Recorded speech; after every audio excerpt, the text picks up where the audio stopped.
Bem, quando a gente olha para o capítulo 10 e o capítulo 11 de Apocalipse, você vai ver que esses dois capítulos eles são um intervalo entre a sexta e a sétima trombeta. E às vezes isso pode parecer um pouco confuso, porque quando a gente lê um texto bíblico, a gente espera que ele siga uma ordem comum. E Apocalipse não tem essa ordem. Apocalipse, na verdade, ele é um livro que ele se estrutura narrando um texto, e aí mais para frente ele vai narrar o mesmo episódio, só que sobre uma nova ótica, uma nova maneira, colocando outros elementos, usando outros exemplos, e em alguns momentos ele vai dando esses intervalos entre a história ou dentro de uma narrativa, mas assim, só relembrando que a gente tem esse conteúdo com muito mais detalhes, disponibilizado aqui no link dentro do nosso canal. E aqui no capítulo 11, a gente está dentro desse intervalo entre a sexta e a sétima trombeta. E é curioso que esse intervalo, ele basicamente vai falar sobre três coisas que a gente experimenta vivendo a nossa vida nesse momento da nossa história. E eu diria para você que esse capítulo 11, ele vai falar sobre três dinâmicas da nossa vida. Três coisas que a gente vai vivendo e experimentando a vida desse reino de Deus. Primeiro, você vai ver ele falando sobre sofrimento. Segundo, ele vai estar falando sobre missão em meio ao sofrimento. Em terceiro lugar, ele vai estar falando sobre celebração, que também pode ser experimentada em meio ao sofrimento. Então, três dinâmicas que o capítulo 11 de Apocalipse vai dizer que a nossa vida vai girar em torno delas. Então vamos dar uma olhada em cada uma. Veja como a primeira dinâmica é o sofrimento, e o texto começa dizendo assim: deram-me um caniço semelhante a uma vara de medir, e me foi dito, vá e meça o templo de Deus e o altar, e conte os adoradores que lá estiverem. Veja então que João ele tem esse dever de ter um caniço, uma vara de medir, para ir lá e medir o templo e o altar de Deus e contar os adoradores. Essa imagem, talvez você possa estar um pouquinho mais familiarizado com a sua Bíblia, ela é trazida lá de Ezequiel, o profeta Ezequiel, capítulo 40 ao 42, que vai falar muito sobre esse novo templo. E aí a gente olha para isso daqui, é curioso ver que a gente às vezes tem que sempre lembrar que o livro de Apocalipse, o conteúdo de Apocalipse, ele basicamente ele se resume a uma nova releitura de Êxodo, porque coisas das pragas estão aqui, e geralmente aquelas profecias dos livros proféticos que a gente não entende basicamente nada. E aqui você já tem essa coisa de um templo e o mandato de Deus o convidando a medir e contando os adoradores. Mas a gente sabe, pela nossa linha de pensamento e raciocínio, de que o templo não existe mais. Existe uma expectativa real hoje, né, da reconstrução do templo e tudo mais, que é uma outra visão escatológica e tudo mais. Mas para minha visão escatológica, esse templo de Ezequiel ele é espiritual. Ele, na verdade, não é algo físico. Então, para mim, sendo um templo espiritual, o templo espiritual hoje é o que a gente chamaria da igreja. A igreja exercendo essa vida dentro da pessoa de Jesus, que era o verdadeiro templo. Então, quando esse texto começa falando sobre medir o templo e contar os adoradores, eu acho que a questão aqui é muito simples. Isso tem a ver com entender que a igreja é o melhor lugar para você estar em tempo de sofrimento. Ou a igreja é o lugar seguro para a gente se alicerçar e se afirmar em tempo de sofrimento. Porque quando ele diz conte os adoradores e tudo mais, você começa a ver que é como se Deus estivesse criando um inventário para dizer a igreja é a minha posse e eu estou protegendo essa igreja. Mesmo diante do sofrimento que você e eu experimentamos em algum nível e algum grau. Só que o texto continua dizendo, exclua porém o pátio exterior e não o mestre, pois ele foi dado aos gentios e eles pisarão a cidade santa durante 42 meses. Quando a gente olha para o templo original, o templo original ele tinha toda essa estrutura e você tinha um pátio, obviamente para fora, que era o lugar onde os gentios poderiam estar ali. Só que quando a gente olha para essa imagem que a gente tem aqui, isso aqui é curioso, porque assim, essa ideia de você ter essa separação entre judeus e gentios, para a gente já não existe mais. Porque lá em Efésios 2, por exemplo, Paulo vai falar a respeito de que não há mais distinção entre grego e judeu. Muito pelo contrário. Na verdade, agora todos nós temos acesso a esse Deus. Só que aqui, o pátio externo, ele começa a representar oposição aos filhos de Deus.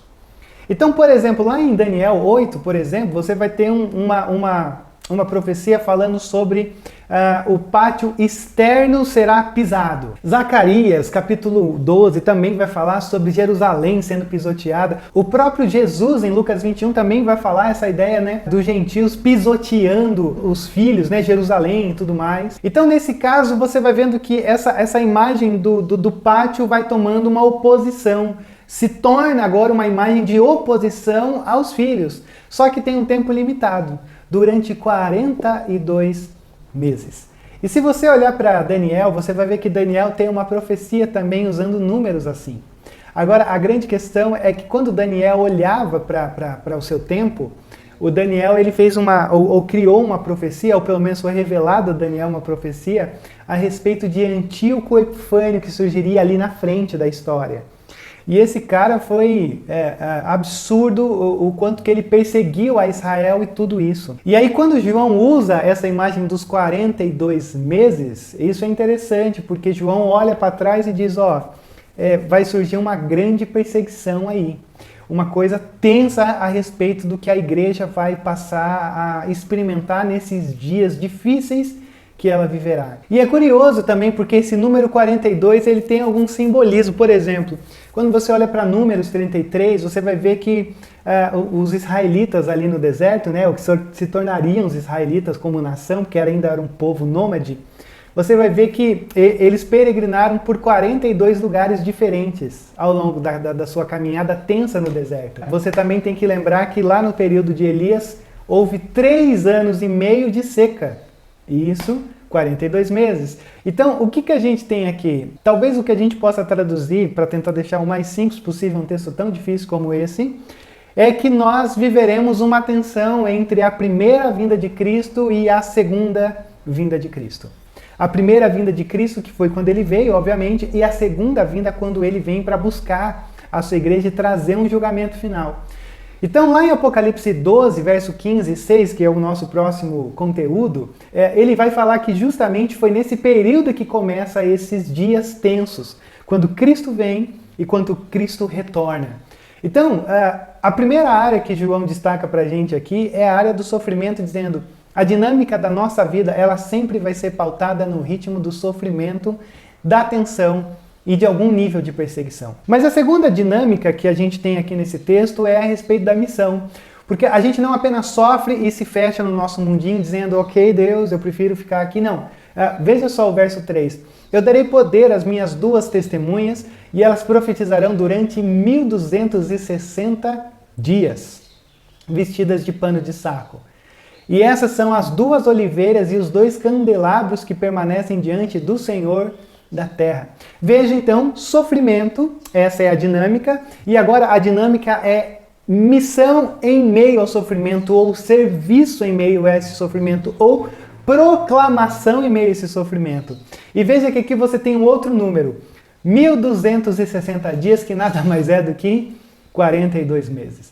E aí muito se discute a respeito dessas 2 testemunhas. Mas para mim, testemunho é uma coisa muito explícita no Novo Testamento, a respeito do papel da igreja ser testemunha em Jerusalém, Judéia, Samaria e até os confins da terra. Então, para mim, essas 2 testemunhas, elas representam nada mais, nada menos do que o sacerdócio real que é a igreja.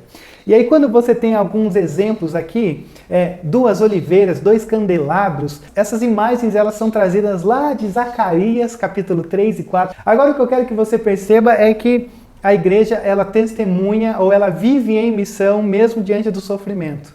Você não consegue desassociar essas 2 coisas, sofrimento e missão. Porque é complexo, é difícil, é tenso, mas ao mesmo tempo a igreja nunca é calada. Agora tem uma coisa curiosa, porque se eu fosse João, e não daria para isso ser diferente, porque ele vê 2 testemunhas, mas seria muito mais interessante se ele dissesse que vê 7 testemunhas. Porque quando a gente olha para o capítulo 2 e 3, você tem as 7 igrejas, como 7 candelabros e todas aquelas imagens e tal. Só que João diz que são 2 testemunhas. E a pergunta que geralmente a gente faz é, por que 2 testemunhas? E geralmente a gente pode talvez responder que são 2 testemunhas porque a lei exigia 2 testemunhas para validar uma situação. Então talvez o que João está dizendo aqui é que a igreja ela é representada como duas testemunhas porque as duas testemunhas validam a sua mensagem. Então é enfático para dizer que mesmo que nós estejamos sofrendo, a mensagem que nós carregamos, ela é uma mensagem real, de um Deus real e que nos convida a proclamá-la mesmo em meio ao sofrimento. Mas a coisa continua, a descrição desse papel profético, verso 5. Se alguém quiser lhe causar dano, da boca dele sairá fogo que devorará os seus inimigos.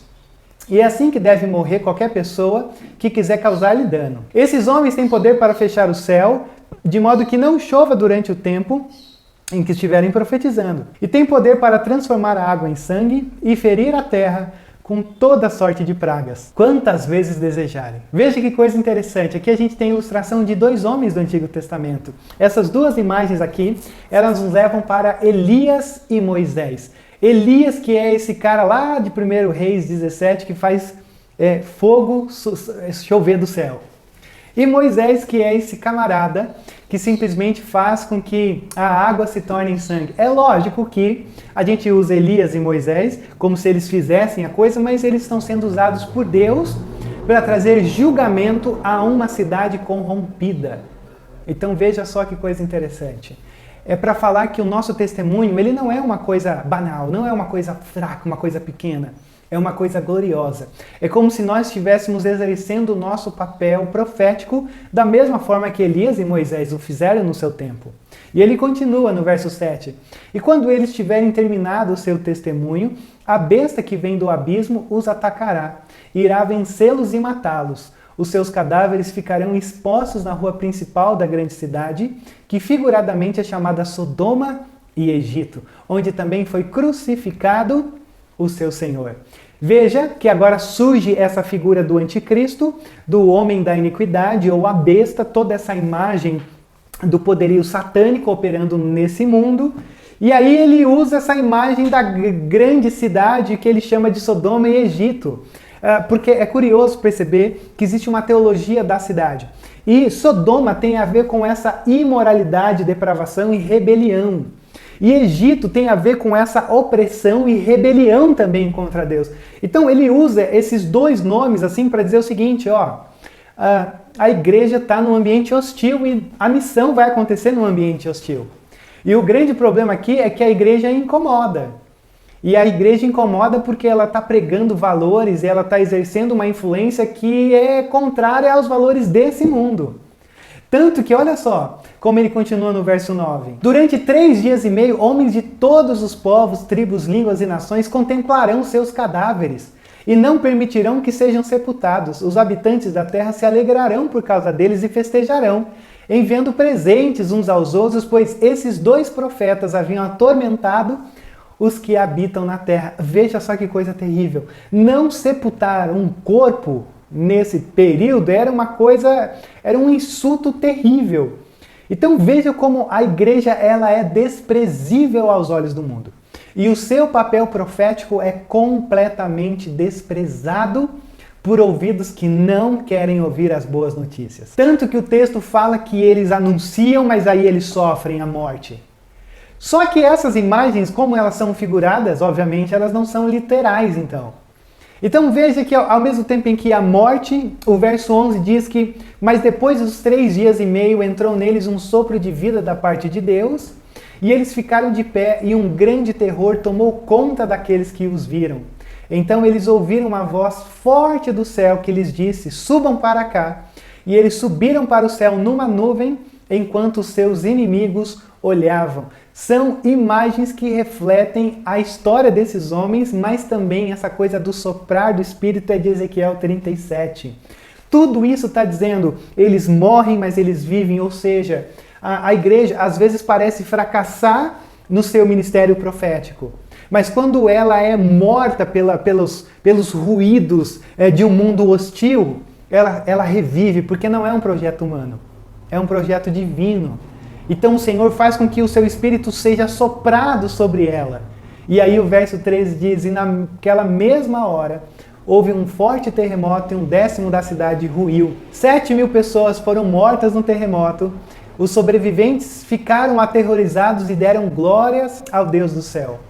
O segundo ai passou e o terceiro ai virá em breve. Curioso, porque no tempo de Elias e Acabe, quando Elias estava sofrendo a sua depressão e de repente ele descobre que 7.000 homens, profetas de Deus, foram preservados, ele não se sente como se fosse o único.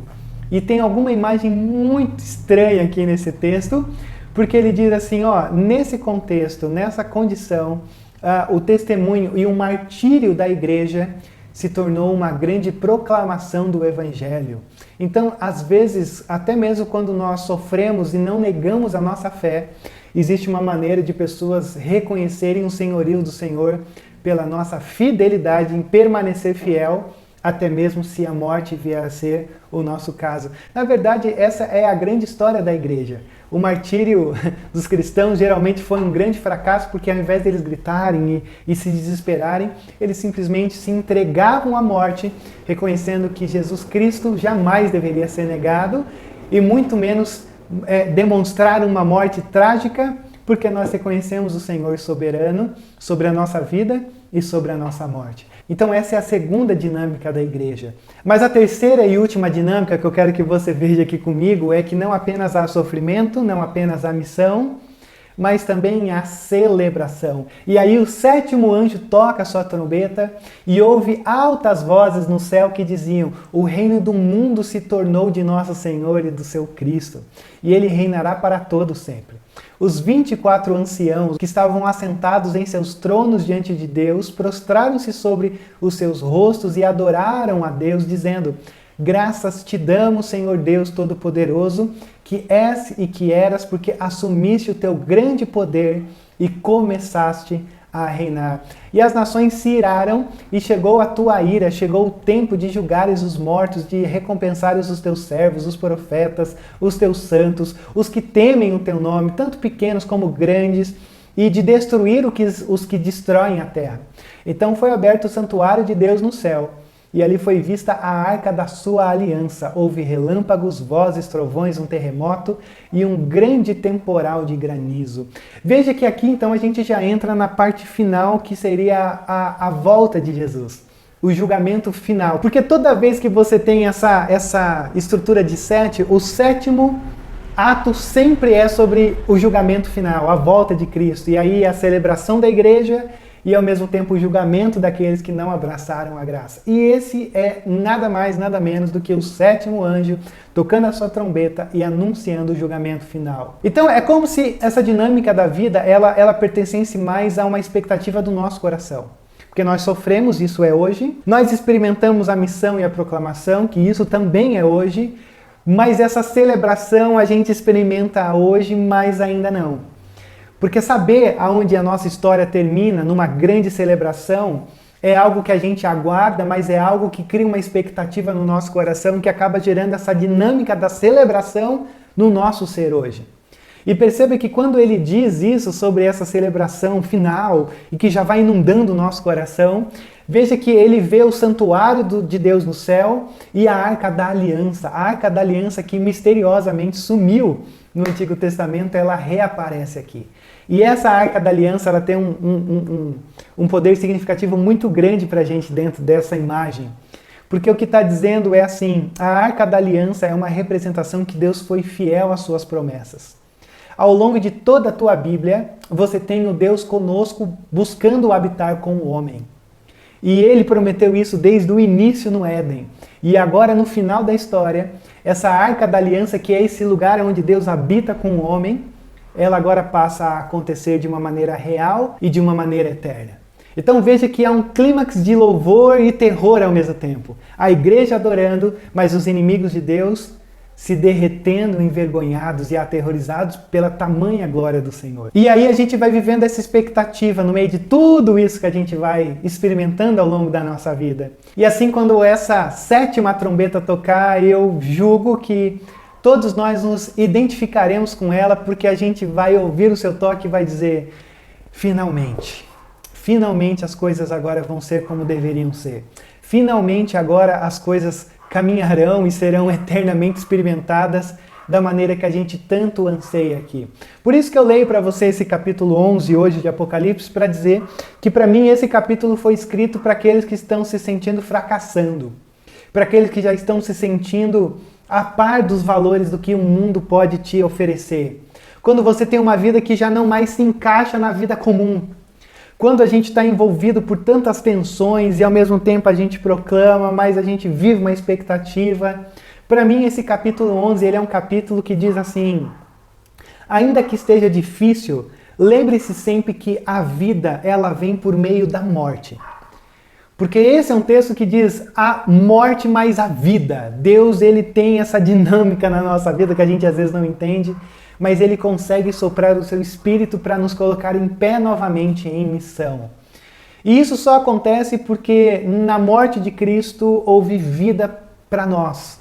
E da mesma maneira em que Cristo morre e ressurge dos mortos glorioso, a gente também aguarda isso, onde nós já morremos para esse mundo, mas agora aguardamos com grande anseio e expectativa, ressurgimos nesse novo mundo. Por isso esse capítulo 11 ele foi escrito para a gente, para que a gente fique enchendo o nosso coração de esperança, porque o Deus conosco tem caminhado conosco ao longo dessa pequena trilha que você e eu estamos vivendo dentro do grande quadro do que é o papel da igreja, habitando nesse mundo tão caótico, mas ao mesmo tempo tão necessário de ouvir as boas novas do amor de Deus.